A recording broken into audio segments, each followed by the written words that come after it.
ஜாதி கம்மியாடா நான் 3 ஜாதி கப்பல்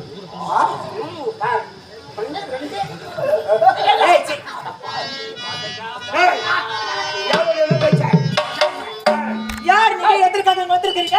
உங்களை பார்த்தா பயங்கரமாக இருக்கிறது. எனது பெயர் கபாலசூரனா? எனக்கு உற்சாகம் இல்லை, உறவினர் இல்லை, தாய் இல்லை, தந்தை இல்லை. எப்படி பிறந்தேன், எதற்காக பிறந்தேன், விளக்கத்தை சொல்லவில்லை. சிவபூஜைகள் காட்டி பூதனைவால் புகுந்து எல்லாவற்றையும் கெடுத்து குட்டிச்சுவராக்கி விட்ட கோட்டானே, திடீரென்று இந்த கைலாயம் ஓடி வந்து நான் யார், எப்படி பிறந்தேன், என்ன வந்து எங்களை கேட்டா தெரியும். ஒரு குழந்தை பிறந்து விட்டால் அந்த குழந்தைக்கு தாய் தந்தை யார் என்று தெரியாமல் இருக்கும். இவ்வளவு பெருசா வளர்ந்துருக்கிறிய, உனக்கு அப்பா அம்மா யாருன்னு தெரியாது. உனக்கு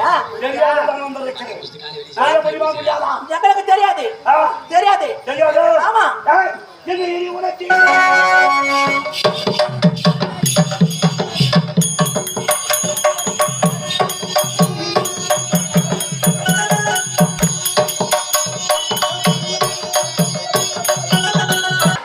அதிகம் பேச வராம இவங்களுக்கும் போடுங்க.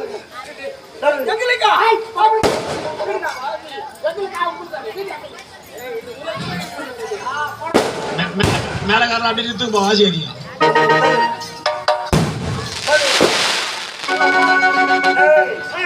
அனைவரையும் சிறையிட்டு விட்டோம். அவங்க எப்போ என் பிறப்பின் ரகசியத்தை சொல்றாங்களோ அது வரல, அப்பதான் வெளியே விடணும். ஆமா இதுவரை நம்ப மாட்டேன். அது வரையில் காவல் ஜாக்கிரதையாகும்.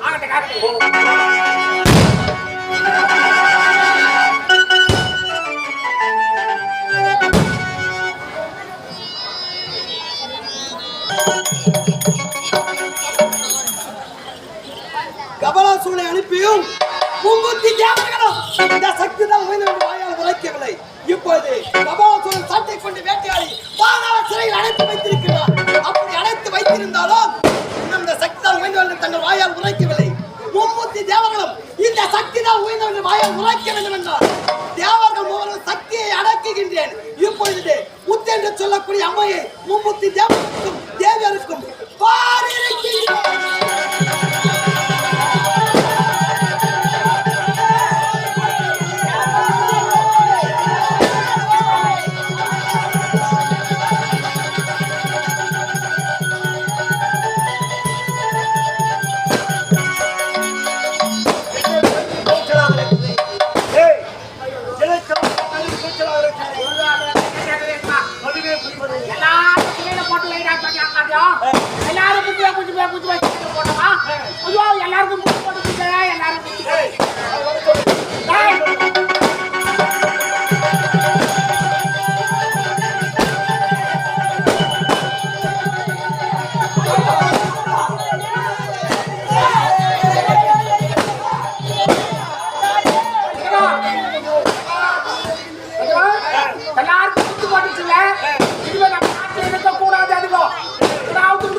அம்மை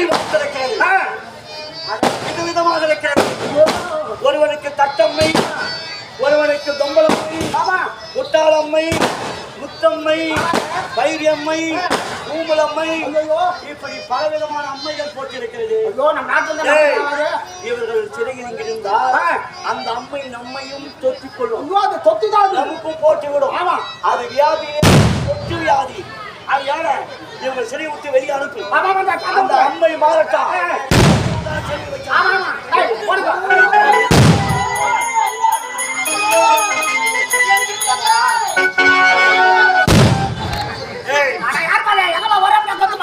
யாருக்கு பயப்படவில்லை என்றாலும் அம்மைக்கு அவரை அனுப்பிவிட்டோம்.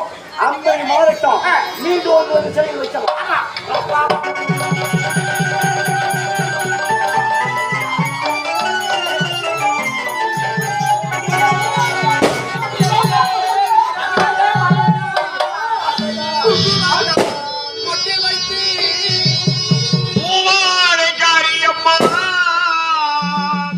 மருளாடி வந்திரம்மா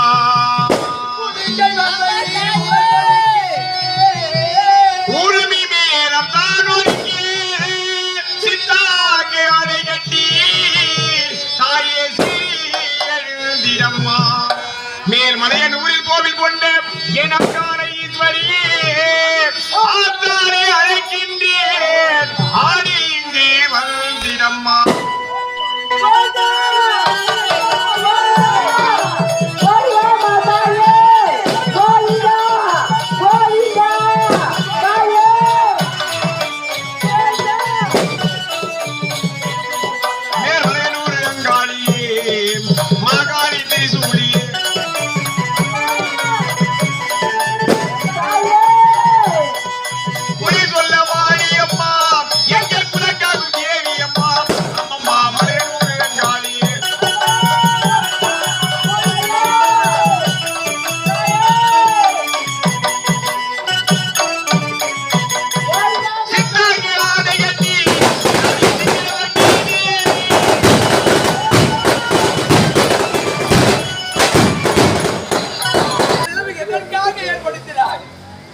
வந்திருக்கின்றேன் தெரியுமா? எதற்காக தாயே? நான் யார்? வீசநிலத்தில் இடபாகத்தை பெற்றிருக்கும் உமா பார்வதியாகப்பட்டவள். ஆதிலேயே தோன்றியவள் ஆதிசக்தி. அப்படி இருக்கும் தருவாயிலே பூலோகத்தில் பிறந்து விட்டேன் என்ற ஓர் காரணத்தினால் தேவர்கள் அனைவரும் தாங்கள் தான் உயர்ந்த என்று வாயாலே திகைத்துக் கொண்டிருந்தீர்கள். அது மட்டும் கிடையாது, நான் பூலோகத்தில் பிறந்து விட்டேன் என்பதற்காக அனைவரும் கைத்தட்டி நகைத்தீர்கள் அல்லவா? உங்களுக்கு ஒரு பாடத்தை கற்பிக்க வேண்டும். உங்கள் அனைவரையும் விட இந்த சக்தியே உயர்ந்தவள் இந்த உலகத்திற்கு தெரிவிக்க வேண்டும் என்பதற்காகவே இப்பேற்பட்ட வழியை செய்தேன். அது மட்டும் கிடையாது, அந்தானை கபாலசுரன் உங்கள் அனைவரையும் சாட்டை கொண்டு வேட்டையாடினான். அவனை படைத்தது யார் தெரியுமா? அவனை படைத்ததும்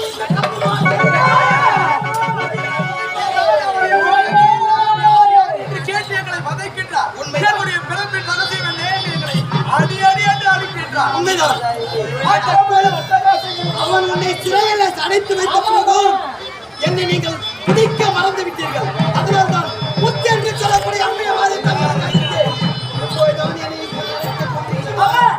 முத்து பார்த்ததுமே எங்கள் உடல் எல்லாம் ஏறுகின்றது.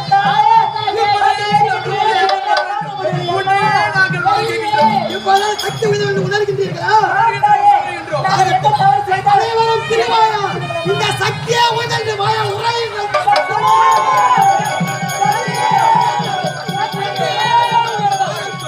இப்போது உங்களுக்கு இந்த முத்து என்று சொல்லக்கூடிய அம்மை இப்போது அகட்டுகின்றேன்.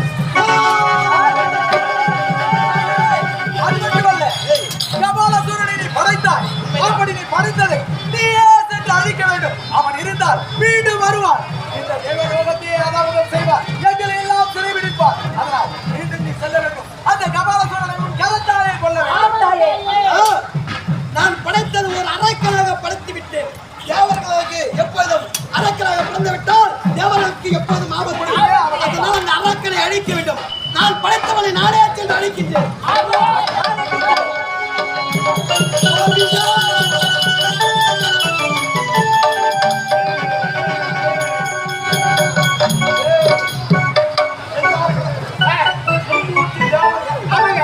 அவனுக்கு முத்து விலகியதா?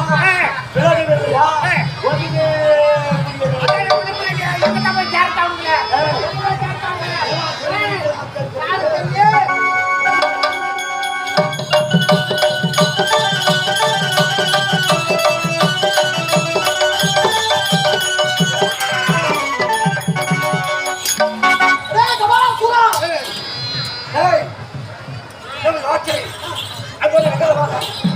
பார்ப்பதற்கு பயங்கரமாக இருக்கிறார். இவன் யாரு செய்வது?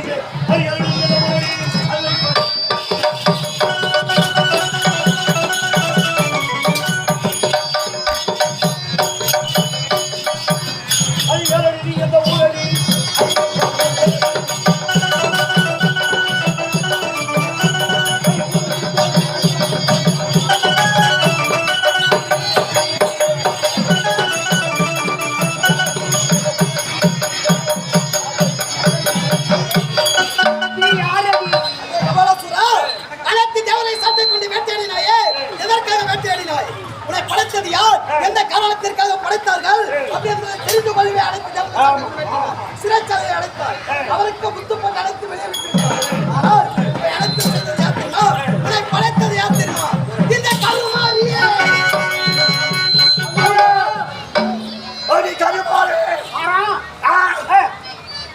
எதற்காக படைத்தான்? இது நாள் வரையில் நான் ஏன் பிறந்தேன்? எதற்காக பிறந்தேன் என்று தெரியாமல் நினைத்து கொண்டிருந்தேன். எதற்காக நான் உன்னை படைத்த காரியம் அனைத்தும் நிறைவேறிவிட்டது. இனி உனக்கு வேலை என்பதே கிடையாது. அதனால் உன்னை இப்போது அழிக்கவே வந்திருக்கின்றேன். உண்மைதான். நிச்சயமாக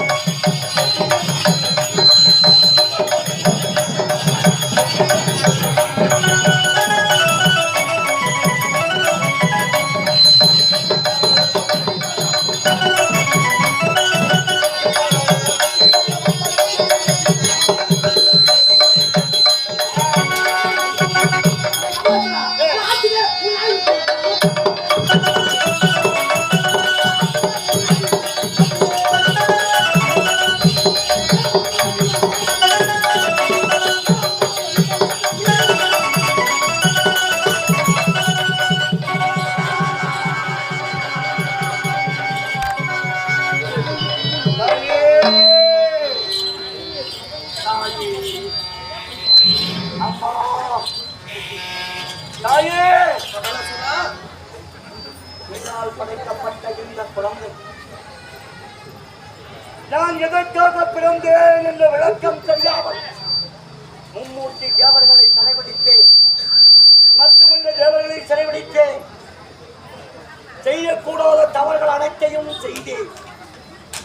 ஆரம்பத்திலே முன்படைப்பால் வந்தவன் என்று தெரிந்திருந்தால் உனக்கு என்றுமே நான் அடிமையாக இருந்திருப்பேன். பிறகு நீ காலம் தவறு சொல்லியதால் இதற்கு முன்னால் பல தவறுகளை நான் செய்தேன். அந்த தவறு எல்லாம் உன்னுடைய குழந்தை செய்த தவறை நீங்கள் தானமா மன்னித்தருள வேண்டும். கபாலசுரா, உன்னை நான் மன்னித்தேன். அது மட்டும் கிடையாது, என் பாதத்தில் படிந்தபடியால் உமக்கு ஒரு வரத்தை பதிக்கப் போகிறேன். எனக்கு வரம் என்ன வரம் தெரியுமா? எப்பேற்பட்ட வரம்? எப்பேற்பட்ட வரம் தெரியுமா?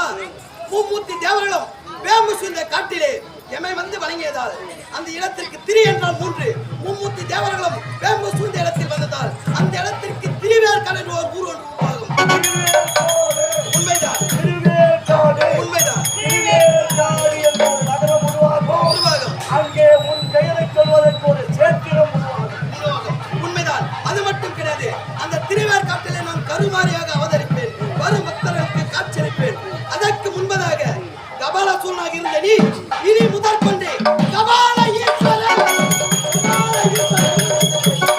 அது மட்டும் கிடையாது, என்னை வணங்க வரும் பக்தர்கள் அனைவரும் முதலில் உன்னை வணங்கிய பிறகுதான் என்னை வந்து வணங்க வேண்டும். அப்பேற்பட்ட வரத்தில் உமக்கு அழைக்கின்றேன். புறப்படு. நீ உரைத்ததை போல் நீ கருமாரியாக திருவேற்காடு என்னும் சேத்திரத்தில் அமர்ந்து பக்தர்களுக்கு காட்சி அளிக்கப்படுது. உன் எதிரே கபால ஈஸ்வரனாக உனக்கு பாதுகாப்பும் கொடுத்து மக்களுக்கும் பாதுகாப்பு கொடுத்து உன்னை வணங்கிய பிறகு அன்னையை வணங்கிய பிறகு இந்த அப்பனை வணங்குமாறு ஏற்பாடு செய்கிறேன். உனக்கு ஒரு ஆலயம் நிறுவுவதற்கு ஏற்பாடு செய்கிறேன். வருகிறேன் தாய்.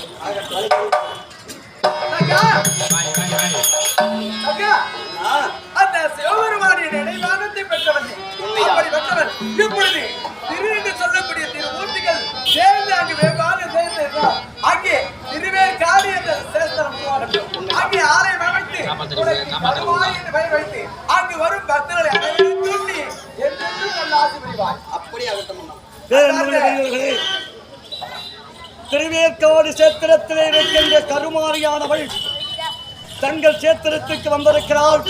உங்கள் குறையை தீர்ப்பதற்காக காலை தரிசனம், தெய்வ தரிசனம், திவ்ய தரிசனம் என்று சொல்வார்கள். அப்பேற்பட்ட திவ்ய தரிசனம் உங்களுக்கு கிடைத்திருக்கிறது. கருமாரி அம்மன் திருவிழத்தால் விபூதி பத்திரிகை தருவாள். இந்த விபூதி பத்திரிகை உங்களால் முடிந்த ஒரு சிறு காணிக்கை கொடுத்து விபூதி பத்திரிகை பெற்றுக்கொள்ளலாம். இந்த விபூதி பத்திரிகை எதற்காக என்றால், இந்த விபூதி பத்திரிகை பெற்றுக்கொண்டால் உடலிலே சோர்வு இருக்காது, அம்மை இருக்காது, நோய் நொடி இருக்காது, மூதேவி அண்டாது, பல நன்மைகள் கிடைக்கும். அதிகமா அம்பாள் கரத்தால் தாய்மார்கள் தான் முதல்ல வாங்கணும். உங்களால் முடிஞ்ச ஒரு காணிக்கை தாய்க்கு கொடுத்து அவ கையால நீங்க விபூதி பத்திரிகை வாங்கிங்க. சந்தன மல்லி